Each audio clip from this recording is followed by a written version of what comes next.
Hello बच्चों, आज मैं हिंदी पाठमाला अंकुश भाग 7 का लेसन 7 लेकर उपस्थित हूँ, जिसका शीर्षक है हीरे का हार। प्रस्तुत कहानी में लेखक दिखावटीपन पर प्रकाश डाले हैं। कुछ लोग होते हैं जो अपने तर्क भड़क के लिए, अपना बड़प्पन पाने के लिए कर्ज लेकर के भी अपना दिखावटीपन करते हैं, जिससे उनको बाद में बहुत परेशानी हो जाती है।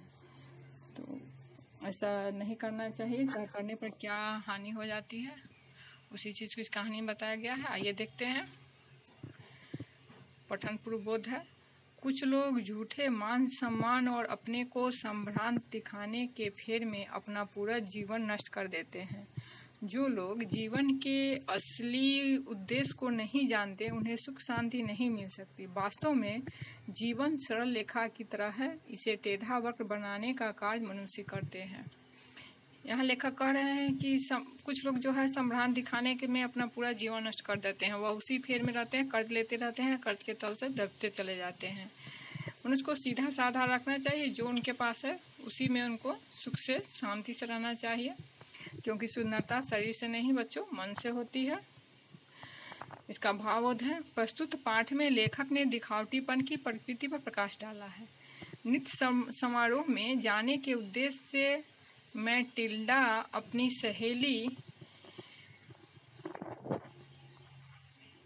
फोरेस्टियर्स से हीरो का हार पहनने के लिए उधार लेती है, परंतु वापस लौटते समय हार कहीं खो देती है। हार लौटाने के लिए मैटिल्डा और उसके पति मोजेल के जीवन भर की जमा पूंजी दांव पर लग जाती है। दिखावे की होड़ में मैटिल्डा का वास्तविक सौंदर्य कहीं दूर पीछे छूट जाता है।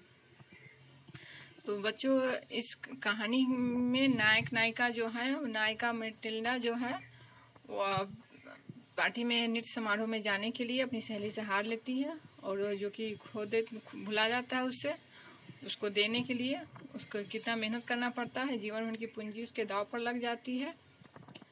तो आइए उसको देखते हैं, कहानी पढ़ते हैं। मैटिल्डा एक बहुत सुंदर युवती थी। वह बहुत शान से रहना चाहती थी, लेकिन उसके पास पैसा नहीं था। उसका पति मोजेल एक दफ्तर में क्लर्क था। उसे जो वेतन मिलता था, उससे बस किसी तरह घर का खर्च ही चल पाता था। एक दिन शाम को मोजेल दफ्तर से लौटा तो वह बहुत खुश था। उसके हाथ में एक निमंत्रण पत्र था। उसने मुस्कुराकर वह निमंत्रण पत्र मैटिल्डा को देते हुए कहा, देखो यह क्या है। लेकिन मैटिल्डा निमंत्रण पत्र देकर खुश नहीं हुई। उसने उपेक्षा से उसे फेंकते हुए कहा, इसका मैं क्या करूंगी। मोजेल आश्चर्य से बोला, मैटिल्डा, मैंने सोचा कि तुम इसे पाकर बहुत खुश होगी। जिस नृत्य समारोह का यह निमंत्रण पत्र है, उसमें केवल बड़े बड़े अधिकारी और गिने चुने क्लर्क ही बुलाए गए हैं। मुश्किल से यह निमंत्रण पत्र प्राप्त कर पाया हूँ। मैटिल्डा ने खींचकर कहा, लेकिन तुम यह क्यों नहीं सोचते कि मैं इस समारोह में पहनकर क्या जाऊंगी। बच्चे, यहाँ जो निमंत्रण पत्र आया, यानी कि जो नेता जो उसका निमंत्रण पत्र जो हम किसी को बुलाने के लिए कार्ड देते हैं, इनविटेशन कार्ड, तो उसका पति ला करके देखा जो उसकी पत्नी खुश हो जाएगी, लेकिन वह उदास इसलिए हो गई कि उसको पार्टी में पहनकर जाने लायक कोई कपड़े नहीं थे, ड्रेस नहीं थे, इसलिए वह खुश होने के बदले उदास हो गई, क्योंकि उसको चिंता था कि मैं इस समारोह में पहनकर क्या जाऊंगी। अब मोजेल भी गंभीर हो गया, क्योंकि इस विषय में तो उसने सोचा ही नहीं था। वह कुछ देर सोचने के बाद मैटिल्डा को समझाते हुए बोला, तुम जो कपड़े पहनकर थिएटर चलती हो, वहीं पहनकर चलना। उन कपड़ों में तुम बहुत सुंदर लगती हो। लेकिन मैटिल्डा को वे कपड़े पसंद नहीं थे। वह जोर जोर से रोने लगी। मोजेल ने पूछा, क्या बात है मैटिल्डा, तुम रो क्यों रही हो। मैटिल्डा ने अपने आंसू पोंछते हुए कहा, मैं इन कपड़ों को पहनकर वहां नहीं जा सकती। कपड़े नहीं हैं, इसलिए मैं नहीं जाऊंगी। मोजेल निराश हो गया। उसने कहा, तो इसमें रोने की क्या बात है, चलो अपने लिए नए कपड़े ले लो। कितने पैसे चाहिए। मुझे ठीक ठाक अंदाज नहीं, लेकिन कम से कम 400 फ्रैंक तो लग ही जाएंगे। यह सुनकर मोजेल का चेहरा उतर गया। उसने बहुत मुश्किल से 400 फ्रैंक बंदूक खरीदने के लिए जमा कर रखे थे। उसे बंदूक बहुत पसंद थी, लेकिन फिर भी वह तैयार हो गया और बोला, ठीक है, मैं तुम्हें 400 फ्रैंक दे दूंगा, तुम अपनी पसंद के कपड़े खरीद लेना। बच्चों, यहाँ फ्रैंक शब्द जो आ रहा है वह किस भाषा का रुपया में है उसको हम देख लेते हैं। नहीं दिए हुए हैं आपका शब्द फ्रैंक, फ्रांस की मुद्रा। अच्छा, फ्रांसी मुद्रा को हम फ्रैंक में बोलते हैं। तो 400 रुपये उसके पास बंदूक खरीदने के लिए जमा किया था, वह भी उसे देने के लिए तैयार हो गया कि चलो उसे खरीद करके अपने लिए नए कपड़े खरीद लेना।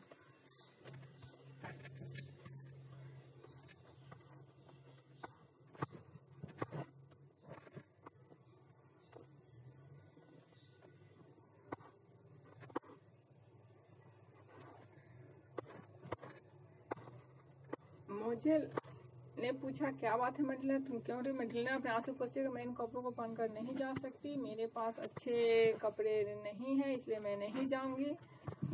तो मोजेल निराश हो गया। उसने कहा, इससे रोने की, चलिए यहाँ तक हम पढ़ चुके हैं, देखते हैं। मैं तुम्हें 400 फ्रैंक दे दूंगा, तुम अपनी पसंद के कपड़े खरीद लेना। जैसे जैसे समारोह का दिन नजदीक आता जा रहा था, मैटिल्डा परेशान होती जा रही थी। एक दिन शाम को मोजेल ने उससे पूछा, क्या बात है मैटिल्डा, आजकल तुम इतनी परेशान सी क्यों रहती हो? मैटिल्डा ने कहा, मेरे पास एक भी जेवर नहीं है, जेवर के बिना मैं अच्छी नहीं लगूंगी, मैं सोच रही हूँ कि नृत्य समारोह में न जाऊँ। बच्चों, अब देखिए, उसके पास कपड़े नहीं थे तो उसने कपड़े खरीद दिए। अब उसके पास अब जेवर चाहिए। अब अच्छे कपड़े हैं तो उसके पास अच्छे जेवर नहीं थे, इसलिए वह उदास रहने लगी। व्यक्ति की जो लालसा जो है इसी तरह बढ़ती जाती है। यह सुनकर मोजेल बोला, अरे तो इसमें परेशान होने की क्या बात है, तुम अपनी सहेली फोरेस्टियर से जेवर मांग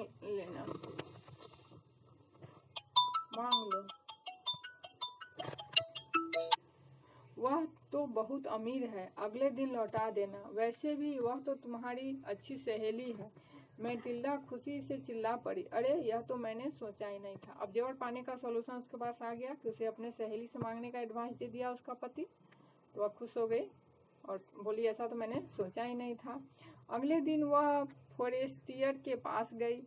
उसने मैटिल्डा के हाथ में अपने जेवर का बॉक्स थमाते हुए कहा, इनमें से तुम्हें जो पसंद हो वह ले लो। बॉक्स में सोने के कंगन, मोतियों का हार आदि बहुत से जेवर थे। मैटिल्डा ने एक एक करके हर जेवर को शीशे के सामने पहनकर देखा, लेकिन कोई भी जेवर उसे जचा नहीं। उसने फ्रेस्टियर से पूछा, क्या इनके अलावा तुम्हारे पास कोई और जेवर है?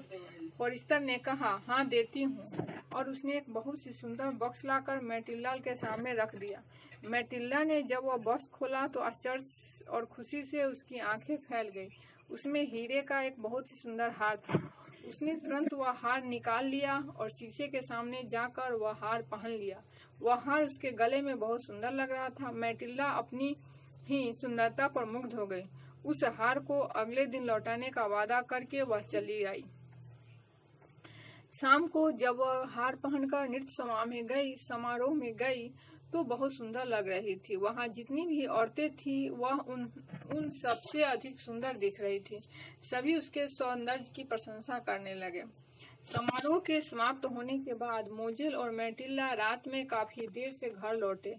जब मैटिल्डा ने हार निकालने के लिए हाथ बढ़ाया तो चौंक गई। उसके गले में हार नहीं था। हार गायब होने के भय से वह चीख पड़ी। उसकी चीख सुनकर मोजेल भागा भागा उस कमरे में आया और बोला, क्या बात है?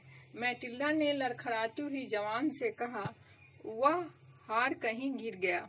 यह सुनते ही मोजेल का चेहरा सफेद पड़ गया। उसने पूछा, जब तुम समारोह से लौटने लगी थी तो क्या तुम्हारे गले में वह हार था? हाँ। फिर शायद उस टैक्सी में गिरा होगा जिसमें हम बैठे हैं। हो सकता है, लेकिन हमें उसका नंबर भी तो मालूम नहीं है। यह सुनकर मोजेल और ज्यादा परेशान हो गया। उसने हार को बहुत ढूंढा लेकिन वह नहीं मिला। अंत में वह निराश होकर बोला, तुम अपनी सहेली फोरेस्टियर को लिख दो कि वह हार टूट गया है और हमने उसे मरम्मत के लिए दे रखा है। इस बीच हम किसी प्रकार उसी तरह का हार खरीदकर उसे लौटाने की कोशिश करेंगे। मैटिल्डा ने फोरेस्टियर को पत्र लिख दिया। उसके बाद मोजेल और मैटिल्डा उसी तरह का हार खरीदने के लिए बाजार गए। एक एक कर उन्होंने कई दुकानों पर उस तरह का हार ढूंढा, लेकिन वैसा हार नहीं मिला। अंत में काफी कोशिश के बाद एक दुकान में उन्हें ठीक वैसा ही हीरो का हार नजर आया।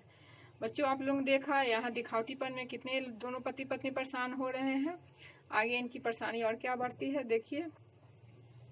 यदि वह दिखावटीपन के फेर में नहीं पड़ते तो कोई टेंशन नहीं होती इन्हें। मोजेल ने दुकानदार से पूछा तो उसने बताया कि उसका मूल्य 40,000 फ्रैंक है, लेकिन वे उसे 36,000 फ्रैंक में खरीद सकते हैं। मोजेल इतनी रकम सुनकर घबरा गया, लेकिन हार तो लौटाना ही था। वह पैसे का इंतजाम करने में लग गया। उसके पिता उसके लिए 16,000 फ्रैंक छोड़ गए थे। बाकी 20,000 फ्रैंक उसने किसी जगह से उधार लिए। फिर मैटिल्डा वह हाथ खरीदकर फोरेस्टियर को दे आई। अब मोजेल और मैटिल्डा के सामने उधार चुकाने का सवाल था। 10 वर्षों तक लगातार मेहनत करने के बाद वे दोनों कहीं अपना कर्ज चुका पाए। इन 10 वर्षों में मेहनत के कारण मैटिल्डा बूढ़ी सी दिखने लगी थी। एक दिन रास्ते में मैटिल्डा ने फोरेस्टियर को देखा। वह एक छोटे से बच्चे के साथ जा रही थी। वह अब भी बहुत सुंदर लग रही थी। मैटिल्डा ने उसे आवाज देकर रोका। फोरेस्टियर रुक गई। उसने मैटिल्डा को देखकर पूछा, तुम कौन हो? मैंने तुम्हें पहचाना नहीं। वह बोली, मैं मैटिल्डा हूँ फोरेस्टियर। यह सुनकर फोरेस्टियर खुशी से चिल्ला पड़ी, अरे मैटिल्डा, तुम! मैंने तो तुम्हें पहचाना ही नहीं। तुम कितनी बदल गई हो। मैटिल्डा ने कहा, हाँ, मुझे पिछले 10 वर्षों तक बहुत दुख के दिन बिताने पड़े, इसलिए मेरी यह हालत हो गई है। शायद तुम्हें मालूम नहीं, और यह हालत तुम्हारे कारण ही हुई है। मेरे कारण? फोरेस्टियर ने आश्चर्य से पूछा। हाँ, तुम्हारे कारण। क्या तुम्हें याद है, एक बार मैंने तुमसे हीरे का एक हार उधार लिया था? हाँ, खूब याद है। तुम्हारा वह हार मुझसे खो गया था।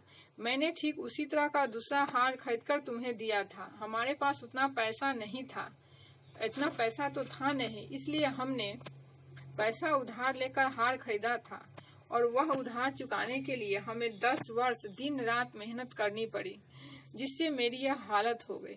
यह सुनकर फोरेस्टियर मुस्कुराई। वह बड़े प्यार से मैटिल्डा का हाथ अपने हाथ में लेकर बोली, अरे मैटिल्डा, तुम्हें बेकार ही इतना परेशान होना पड़ा। मैंने तुम्हें जो हार दिया था वह तो नकली था, और उसका मूल्य तो मुश्किल से 500 फ्रैंक था। तुमने उसके बदले में मुझे असली हीरे का हार दे दिया।